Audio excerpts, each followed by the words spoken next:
నమస్తే అందరికీ. నేను భార్గవ్. బండి భగీరథ్ కేసులో కీలకమైన ట్విస్టులు కనిపిస్తూ ఉన్నాయి. ట్విస్టుల మీద ట్విస్టులు. నిన్న కోర్టు అనుమతితో విచారణకు తీసుకున్నారు పోలీసులు.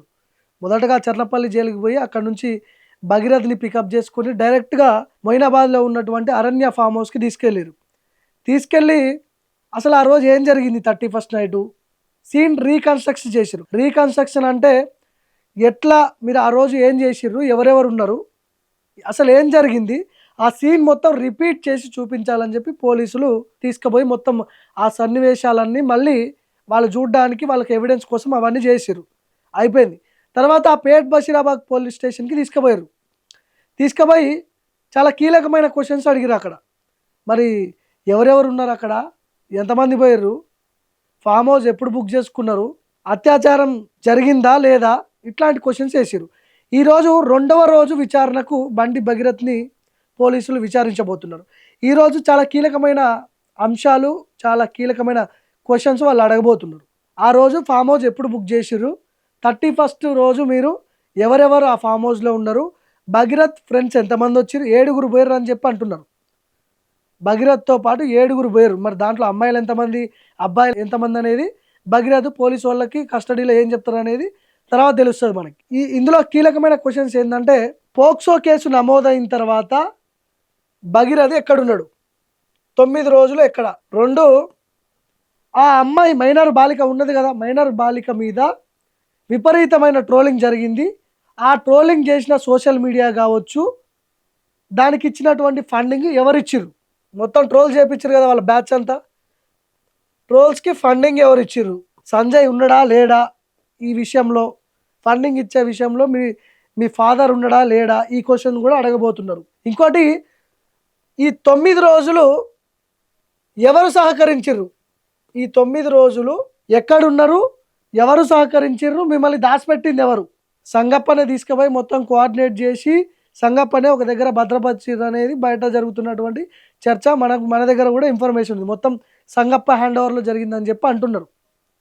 మరి అమ్మాయి మైనర్ బాలిక అని తెలిసిన తర్వాత కూడా అమ్మాయి ఫోటోలు బహిరంగంగా వీళ్ళు ట్రోల్ చేయించారు కదా, ఆ ఫండింగ్ ఎట్లొచ్చింది, సోషల్ మీడియా అకౌంట్లకి ఎన్ని పైసలు ఇచ్చిర్రు, ఎంత ఖర్చు పెట్టిర్రు, ఒకవేళ ఖర్చు పెడితే దాని వెనుక ఎవరున్నారు, ఈ క్వశ్చన్లు అడగబోతున్నారు. ఇంకోటి, భగీరథ్కి అమ్మాయి వాళ్ళ ఫ్యామిలీకి ఎప్పటి నుంచి సంబంధాలు ఉన్నాయి, ఎట్లా పరిచయం అయ్యారు, ఈ క్వశ్చన్లు అడగబోతున్నారు. ఇంకోటి, భగీరథ్ బలవంతం చేశాడా, ఇష్టపూర్వకంగా జరిగిందా, బలవంతంగా మద్యం దాపిచ్చిండా లేదా, ఇవన్నీ క్వశ్చన్స్ అడగబోతున్నారు. ఒకవేళ ఈ విషయంలో దీని వెనక సంజయ్ ఉన్నాడు అని చెప్పి తెలిసిందనుకో, సంజయ్ కూడా నోటీసులు ఇస్తారు. ట్రోల్స్ చేపించింది సంజయ్ టీమే, దానికి సంబంధించిన డబ్బులు ఇచ్చింది కూడా సంజయే, సోషల్ మీడియాకి విపరీతమైన డబ్బులు ఖర్చు పెట్టారని ఏదైతే చర్చ జరుగుతుందో, దీని వెనక బండి సంజయ్ ఉండడని తెలిస్తే సంజయ్ని కూడా విచారించే అవకాశాలు ఉన్నాయి ఇందులో. ఎందుకంటే కేంద్ర మంత్రి పదవిలో ఉన్నా కూడా చట్టం అందరికి చుట్టమే అని చెప్పి మనం మాట్లాడుకుంటుంటాం. ఈ కేసులో నమోదైనటువంటి సెక్షన్స్ మామూలు సెక్షన్స్ కావు, చాలా సీరియస్గానే జరుగుతుంది కేసు. ఎందుకు సీరియస్ జరుగుతుంది, సోషల్ మీడియాలో విపరీతమైన మద్దతు వచ్చింది అమ్మాయికి. ఖచ్చితంగా ఈ అమ్మాయికి న్యాయం జరగాల్సిందే. ఈ కేసు ఎక్కడో నీరు గార్చే అవకాశాలు జరుగుతున్నాయి. రాష్ట్ర ప్రభుత్వం, కేంద్ర ప్రభుత్వం దీంట్లో ఇన్వాల్వ్ అయిందని చెప్పి పెద్ద ఎత్తున ప్రచారం జరగడం వల్ల ఈ కేసు మరింత బలానికి ఆద్యం పోసింది. సో మరి భగీరథ్తో పాటు ఎవరెవరు ఉన్నారో, ఆ ఫ్రెండ్స్ ఎంతమంది ఫ్రెండ్స్ వచ్చిర్రు, ఆ రోజు మద్యం తాగిపిచ్చిర్రా బలవంతంగా, ఫామ్ హౌస్ ఎప్పుడు బుక్ చేసిర్రు, ఫామ్ హౌస్ ఆ రోజు ఆ సంఘటన జరిగిన తెల్లారి ఎక్కడికి పోయిర్రు, ఫామ్ హౌస్కి వచ్చేటప్పుడు కార్లో ఎవరు తీసుకొచ్చిర్రు, ఎంతమంది ఉన్నారు ఆ కార్లో, ఈ క్వశ్చన్స్ అన్నీ అడిగే అవకాశాలు ఉన్నాయి. 9 రోజులు ఎక్కడున్నాడనే క్వశ్చన్స్ చాలా కీలకమైన, ఇప్పుడు దీంట్లో చాలా కీలకమైన, దీని రిలేటెడ్గా చాలా కీలకమైన క్వశ్చన్స్ వచ్చే అవకాశాలు ఉన్నాయి. 9 రోజులు ఎక్కడున్నావు, ఎక్కడ వండావు, ఎక్కడ తిన్నావు, ఎవరు నీకు సహకరించరు, నీకు ఎవరు షెల్టర్ ఇచ్చిర్రు, మీ ఫాదర్ నిన్నెవరినైనా అప్పచెప్పిర్రా దాచిపెట్టమని. సో ఈ క్వశ్చన్స్ అన్నీ అడిగే అవకాశాలు ఉన్నాయి. చాలా కీలకమైన అంశం ఏంటంటే, ఇందులో ఫామ్ హౌస్లో సీన్ రీకన్స్ట్రక్షన్ చేసిర్రు. ఏం జరిగింది, ఎవరెవరు దాగిరు, ఎట్లా దాగిర్రు, మద్యం తాపిచ్చినవా బలవంతంగా లేదా, ఈ క్వశ్చన్స్ అన్నీ అడిగే అవకాశాలు ఉన్నాయి. సో ఈ విచారణ తర్వాత బండి సంజయ్ని కావచ్చు, ఇప్పుడు ఈ సంగప్పని కూడా విచారించే అవకాశాలు కనిపిస్తున్నాయి. నంబర్ 2, సంజయ్ని కూడా విచారించే అవకాశాలు కనిపిస్తున్నాయి.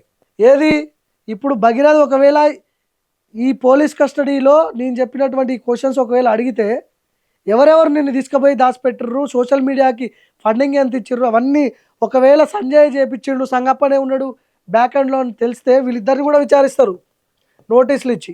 వాళ్ళిద్దరికి కూడా పోక్సో కేసులో ఇన్వాల్వ్ చేసి వీళ్ళిద్దరికి కూడా శిక్షార్హులే అవుతారు అప్పుడు. సో చాలా కీలకమైన అంశాలు ఈ కస్టడీలో బయటకు వచ్చే అవకాశాలు కనిపిస్తూ ఉన్నాయి. మరి పేట్ బషీరాబాద్ పోలీసులు రితిరాజ్ గారి ఆధ్వర్యంలో అయితే సీరియస్గానే నడుస్తుంది కేసు. దీంట్లో సర్వ ప్రయత్నాలు చేసినా కూడా రాష్ట్ర ప్రభుత్వం ఎవరు ఏం చేయలేని పరిస్థితిలో ఉంది ఇప్పుడు. సో అడ్వకేట్లు, న్యాయ నిపుణులు ఏం చెప్తున్నారు అంటే 2-3 నెలల బెయిల్ వచ్చేస్తుంది, పెద్ద దీని మీద ఆలోచించాల్సిన అవసరం లేదు, పొలిటికల్ ఇన్ఫ్లుయెన్స్ గట్టిగా చేపిస్తున్నారు, దీని వెనకాల బడా బడా నేతలు చక్రం తిప్పుతున్నారు, 2-3 నెలల తర్వాత బెయిల్ వస్తుంది, బెయిల్ వచ్చిన తర్వాత కేసు ఎటో పోతుంది అని చెప్పి అడ్వకేట్లు, న్యాయవాదులు చెప్తున్నారు మనం చేసిన ఇంటర్వ్యూలలో. మరి అక్కడ వరకు సజావుగా జరుగుతుందా విచారణ, లేదా ఏదో 2-3 రోజులు విచారణ పేరుతో తిప్పి కొన్ని రోజులు జైల్లో ఉంచి తర్వాత మళ్ళీ బెయిల్ మీద బయటికి వస్తుందా అనే అంశాల గురించి మనం భవిష్యత్తులో చూడాల్సిన అవసరం ఉంటుంది. ఇప్పుడున్న పరిస్థితుల ప్రకారం, ఇప్పుడు పెట్టిన సెక్షన్స్ ప్రకారం అయితే కేసు సజావుగా జరుగుతుందనే అందరు నమ్ముతున్నారు. దీంట్లో వస్తున్న క్వశ్చన్స్ ఏంటంటే సంగప్పని ఎందుకు పిలవలేదు విచారణకి, అసలు ఎక్కడున్నాడు సంగప్ప, అబ్స్కాండర్లో ఉన్నాడా, బయట తిరుగుతున్నాడా, ఎటన్నా తప్పించుకొని పోయిండా? మరి ఈయన పేరు చాలా క్లియర్గా మెన్షన్ చేసింది కదా వాళ్ళ అమ్మ, బాలిక, మైనర్ బాలిక తల్లి. సంగప్ప మా దగ్గరకు వచ్చిండు మధ్యవర్తిగా, బండి సంజయ్ ఇంటికి తీసుకొని వెళ్ళి మమ్మల్ని బెదిరించే ప్రయత్నాలు జరిగినాయి, సంజయ్ అదన్నాడు ఇదన్నాడు అని చెప్పి వాళ్ళ అమ్మ ఒక లేఖ విడుదల చేసింది కదా. మరి ఈ పోక్సో కేసులో ప్రధాన నిందితుడిగా పరిగణిస్తున్నటువంటి ఈ సంగప్ప పేరుని ఎందుకు రిమూవ్ చేస్తున్నారు, సంగప్పని ఎందుకు క్వశ్చన్ చేయట్లేదు, ఎందుకు నోటీసులు ఇవ్వలేదు, ఈ క్వశ్చన్స్ వస్తున్నాయి. సంగప్పని విచారిస్తే అయిపోతుంది కదా, ఈజీగా దొరికిపోతారు కదా. ఓన్లీ భగీరథ్ విచారణ, భగీరథ్ని పోలీసు వాళ్ళు తీసుకుపోయారు, ఫామ్ హౌస్కి తీసుకుపోయారు, విచారణ చేస్తున్నారు, ఇది కాదు. ఇప్పుడు దీంట్లో చాలా కీలకమైన వ్యక్తి సంగప్ప అని చెప్తున్నారు కదా, మరి సంగప్పని పట్టుకొని విచారిస్తే అయిపోతుంది కదా చెప్తారు కదా. A2 అని చెప్తున్నారు కదా సంగప్పని, ఎందుకు విచారించట్లేదు? అక్కడ బీజేపీ నాయకుడిగా ఉన్నాడని చెప్పి విచారించట్లేదా, నోటీసులు ఇవ్వట్లేదా? బండి సంజయ్ ప్రధాన అంచడుగా ఉన్నాడని చెప్పి నోటీసులు ఇవ్వట్లేదా? ఒకవేళ సంగప్ప విచారణకు పోతే మొత్తం బయటపడతాయి, నిజాలన్నీ బయటపడతాయి, దొరికిపోతాడని ఇవ్వట్లేదా నోటీసులు? సో ఆలోచించాల్సిన విషయమే ఇది ఖచ్చితంగా. ఇప్పుడు భగీరథ్ ఫ్రెండ్స్ ఎవరైతే ఉన్నారో భగీరథ్ ఫ్రెండ్స్ని కూడా విచారించే అవకాశాలు ఉన్నాయని చెప్పి అంటున్నారు. మరి భగీరథ్ ఫ్రెండ్స్ ఉన్నారా, వాళ్ళు ఏమైనా పరారీలో ఉన్నారా? అసలు వీళ్ళ ప్రస్తావన లేదు కదా. భగీరథ్ ఫ్రెండ్స్ కూడా చాలామంది అమ్మాయిలని పటాయించిర్రు, వాడుకున్నారనే ప్రచారం ఉంది బయట. మరి వీళ్ళని దొరకబడితే అయిపోతుంది కదా. దొరకబట్టి వీళ్ళని గట్టిగా 2Bకి అడిగితే వాళ్ళు చెప్తారు ఆ రోజు ఫామ్ హౌస్లో ఏం జరిగిందో. ఎంత సీన్ అవసరం లేదు ఇదంతా. వీళ్ళనే గట్టిగా కూర్చోబెట్టి 2B కన్నా ఏం జరిగిందో ఆ రోజు చెప్పండి అంటే చెప్తారు వాళ్ళు. సో విచారణలో ఏం జరుగుతుంది, మరి పోలీసులు ఏం నిర్ణయిస్తారు, ఏం శిక్షలు పడతాయి అనేది మనం భవిష్యత్తులో చూడాల్సిన అవసరం ఉంది.